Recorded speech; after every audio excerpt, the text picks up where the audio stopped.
سندھ میں عام انتخابات کے دوران تعلیمی اداروں میں تعطیلات کا معاملہ۔ سندھ میں یوم کشمیر 5 فروری سے 9 فروری تک سکولز کی چھٹیاں ہوں گی۔ محکمہ تعلیم نے سمری تیار کر لی ہے۔ 6 فروری سے سندھ کے سرکاری اور بیشتر نجی سکولز الیکشن کمیشن کے حوالے کر دیے جائیں گے۔ اس حوالے سے مزید تفصیلات جانیں گے بیورو چیف کراچی عبدالحمید سومرو سے۔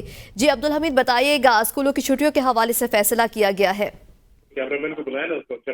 جی، سندھ میں جو عام انتخابات ہیں اس کے دوران تعطیلات کے حوالے سے سندھ حکومت اہم فیصلہ کرنے جا رہی ہے، اور سندھ میں یوم کشمیر 5 فروری سے تقریباً الیکشن کے دن اب اس کے بعد آ جائیں گے۔ 6، 7، 8 اور 9 فروری تک اسکول کی چھٹیاں ہوں گی۔ محکمہ تعلیم نے اس حوالے سے ہمارے ذرائع کا کہنا ہے کہ سمری تیار کر لی ہے، اور وزیر اعلیٰ کی منظوری سے آج نوٹیفکیشن جاری ہونے کا امکان ہے۔ 6 فروری سے سندھ کے سرکاری و بیشتر نجی اسکولز الیکشن کمیشن کے حوالے کر دیے جائیں گے، اور پولنگ اسٹیشن پر 7 فروری سے عملہ اور سامان کی ترسیل شروع ہو جائے گی۔